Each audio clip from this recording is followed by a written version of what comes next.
Greetings everybody, my name is Goosebumps for Dummies, and today I am going to be ranking every SlappyWorld story. Yeah, all 20 Goosebumps SlappyWorld stories are going to be ranked in this video, and to clarify what Goosebumps stories I count as SlappyWorld stories, it's obviously labeled 19 and Slappy Beware. So, yeah, pretty basic ranking here. 20 books, should be a 20-minute video. I'm going to be honest, this isn't my favorite series, not even close even. Well, so I like a lot of the cover arts, and I do like most of the books. Overall, the series, just as a series in itself, is just, it's not very good. It's kind of mid, I could say. It has some pretty rough lows and some okay highs. When I talk highs, I mean, like, how, what are the absolute fucking bangers here? And there's a good couple. It's just, the highs don't reach the absolute highest they could be. My favorite book from this series, my first place book, is not even a 10 out of 10. It's a 9.5 out of 10. So, that just goes to show the series is not scratch top, maybe even 30 books for me. Maybe. Yeah. So, this series is just kind of mid to me.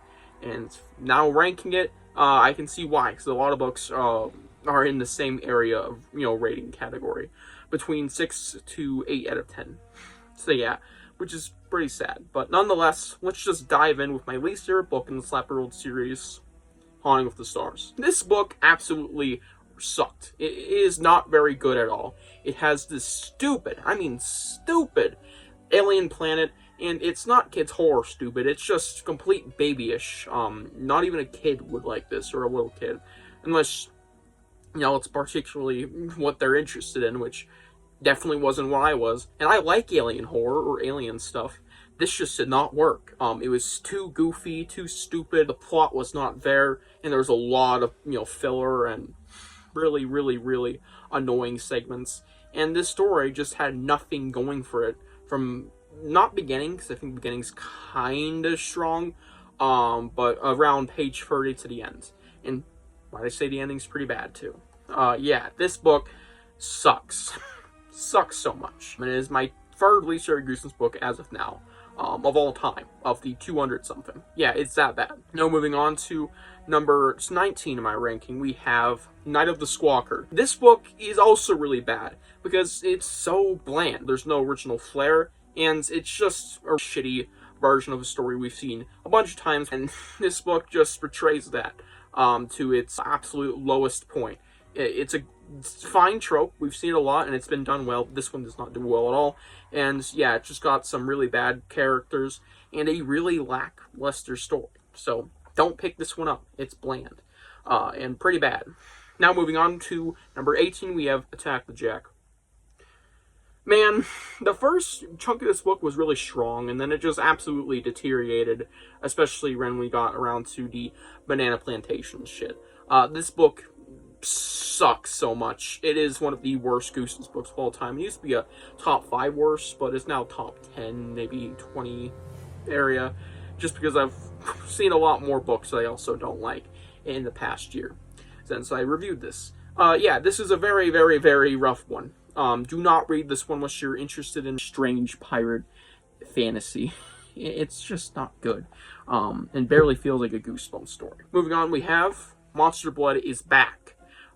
Cool title, great cover art, story, it's conceptually one of the most cooler Monster Blood stories, and it's one I was excited for, but this book is kind of meh for most of it, and then it really deteriorates into a absolute slog around the end. Yeah, let's just say the ending is one of the worst movie and media tropes of all time. Like, absolutely god-awful. And it ruined everything this story might have had going for it, which was just already a flat story. It's not very good. Moving on, we have probably the least popular book from the series next to Night Howler. Can you name it without looking at it? It's Revenge of the Invisible Boy. In reference to the ending of the 2015 film, this book came out, and it's not, related to any Goosebumps books that exist already, unless there's kind of revenge in it. It's not a very good book. It's just so... This is one that you're going to forget a day after you read it. And let me tell you, I think about this book maybe once every 5 months.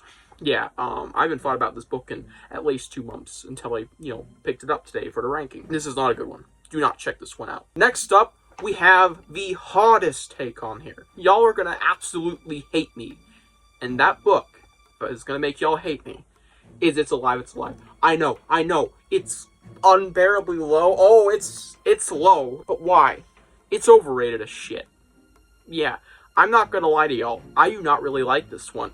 It has good things, but it's really just a Night of Living Dummy knockoff with a robot. And it doesn't do anything cool with it, and then it evolves into a really Shysta-esque sci-fi plotline around the end with a lot of meandering. This one is just not a very good one. If you're not initially like a huge fan of robots, because this really doesn't do anything with the fact it's a robot, like at all, it can just be a Slappy story, then you're not going to be like all up for the story, and I wasn't. This was just not a very good book to me. Yeah, highly overrated. Now moving on to I Am Slappy's Evil Twin.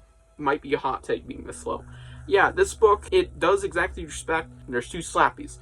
And it kind of does something which you wouldn't expect with Snappy being kind of good, or like, I don't know, Slappy, maybe we shouldn't, you know. Kind of like Cuphead and Mugman. But at the end of the day, it's still like, it's a fine story. Now we're getting to like the really okay-ish books. Not much of a jump from It's Alive, It's Alive, but definitely by a whole 0.5 at least. We're getting to something good, or decent-ish. But it's still like, this book doesn't scratch any itches. It's just fine. It's a Slappy story that takes an idea and it just writes it. It writes a 120-something, maybe 30-something page book, and it's a fine time. It's nothing spectacular. Well, I do like the intro to it. And now, My Friend Slappy. This book has a really bad ending, and it doesn't have a lot going for it for the most of the story, but it's, you know, it's enjoyable enough. And it's just one of those books where it's like, I mean, it's interesting enough, and I think the concept with Slappy being friends with the main character for a change instead of trying to make him a slave, even though it might be an undertone that he is, it's been a minute, it's interesting, and I like it, but it's just like, it's, again, just one of those Slappy stories where it's like, this isn't reinventing the wheel. It's still a Slappy story at heart, and if you don't know what I mean by that, it has all the same tropes and ideas that you'd expect or come to love or hate, and for me, I'm kind of mixed on those ideas in general. So yeah, it's a Slappy story that doesn't really reinvent the wheel, but it's interesting enough. Next up, we have The Ghost of Slappy, which does almost reinvent the wheel. You have something really going for the story in the first half with it, turning into a camp story briefly to multiple villains. Yeah, and it still does that, but this book's ruined, or rather drowned down by its second half. Yeah, strong first half, but mediocre second half with a really bad ending that kind of shits on the entire theme and message of the story, which is, you know, growing up and acting braver. It's really nice until the ending, and second half's just like, wow, it's Slappy, but he's a ghost. Not very unique, actually. You'd be surprised by how little I cared for it to turn into that. It's not very, you know, Flair-esque. Next up, we have Slappy in Dreamland, which is basically Slappy turns into Freddy Krueger. And I mean basically, because it's very loose on that. This book is just Slappy can make you do creepy shit in your dreams and kind of torments you. And it's okay. It's an okay one. It isn't one that I really cared for all too much. Again, it's a Slappy story at heart. But once again, like My Friend Slappy, it's interesting enough that it's worth picking up if you want to check it out. Now we're getting to the books I genuinely recommend, like Ghost of Slappy. Now moving on to the weirdest title, Judy and the Beast, which is very reminiscent of Jekyll and Hyde.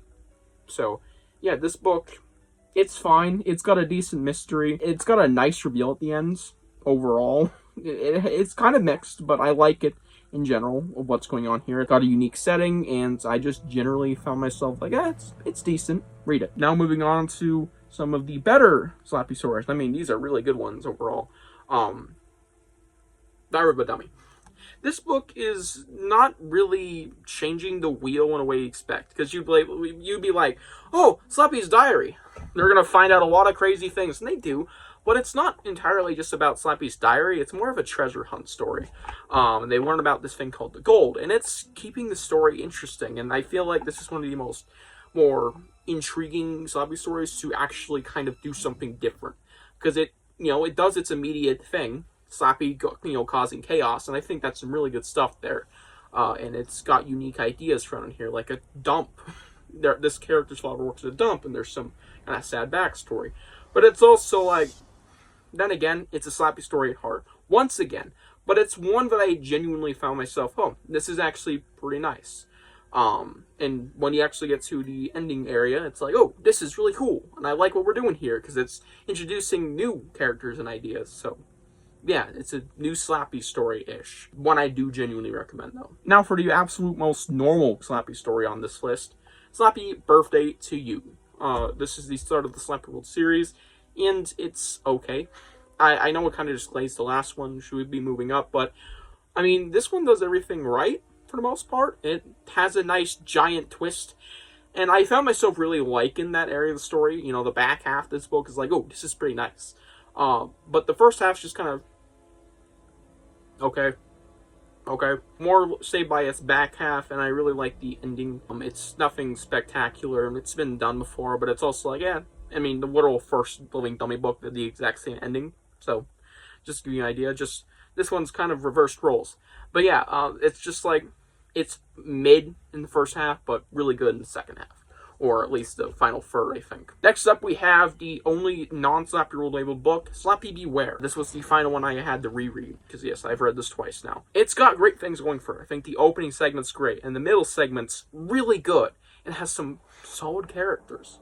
But the final bit's just a Slappy's Nightmare knockoff, and not a good one at that. It's really, really repetitive, and the ending's really bad. But overall, it's nice for two-thirds of it. It's a really good book. Just that final, bit in there just did not need to be there, just because he was not good. If it was out of there, this would have been an all-time favorite Slappy story. Definitely top 5. But it's not the best, but it's definitely, hey, you should definitely read this. It's still got some good stuff. Taking a break from the Slappy stories, we have a hot take, 5th grade zombies. Just not making the top 5, sadly. 5th grade zombies, you're great. You're a great story. It has a very unique setting with this countryside, a cornfield, and barn. I believe the main character sleeps in the attic, which is like creepy ass setting. And when you get to the big reveals around the end of the story, that's where it's getting controversial. I like them. I think they're okay. And overall, the story's great. Just has some minimal issues. And I think the ending could have been a bit better. Next up, They Call Me the Night Howler. Overall, a really good story, and mildly it could be a lot better in a lot of ways. It could use some improvement, and I can't remember the ending quite, but I think it was just an ending. It's just one of those books where like, no one talks about it, and maybe it's for a reason, and that's probably because it's not very memorable in a way. But yeah, overall, Night Howler, pretty darn good. Next up, I'm getting into my absolute favorites from the series, top 4. These are 9 out of 10s from here on out.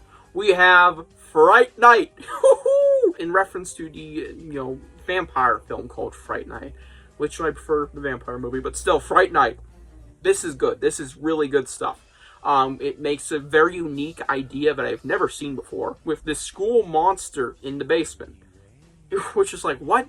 And it does something weird with it, and I really enjoy it. And it's a very nice read that has a unique vibe going for it.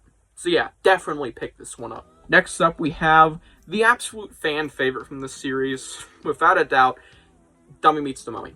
I'm no different. I love this story. It's a fun, nonchalant battle between Slappy and Aragonis, the mummy. And Aragonis is right here. Slappy's at his absolute peak here. One of his best performances in a Goosebumps story. And it's fun. It's such a fun story. Really like this one. And now getting to the top 2, we have Robbie the Weirdo in Please Don't Feed the Weirdo. Oh, sorry. Please do not feed the weirdo. I don't know why it's not, shortened. But either way, this book, really good. Robbie the Weirdo is such a great character. And while not deep, he's just very unique and fun to see play out on page. And there's a nice aspect of, are you really you? Because he can shapeshift. And it's just a fun story ruined by a bad ending. This story had literally everything going for it. Fun, awesome, fantastical. And then the ending just... And that's something you'll see in the next book, too. And that book, my friends, is Shutter Mansion. I love this story. Absolutely. It screams similar to an episode of American Horror Stories from the reboot show, I believe. it's great. It's a great ride and has a lot going for it. And the climax is awesome, and the monster, the beast, that's what he's called. Great. Absolutely great. But this story lacked a good ending. Once again, yeah, some of these SlappyWorld endings are not good at all. This one is not it. Very rough ending. And yeah, no 10 out of 10s. That's my SlappyWorld ranking. Hope you guys enjoyed this ranking video, and leave your little ranking down below. Or tell me your favorite SlappyWorld story, maybe your least favorite. I'm dying to know, Goosebumps completionist reference. And I'll see you guys in the next one. Bye.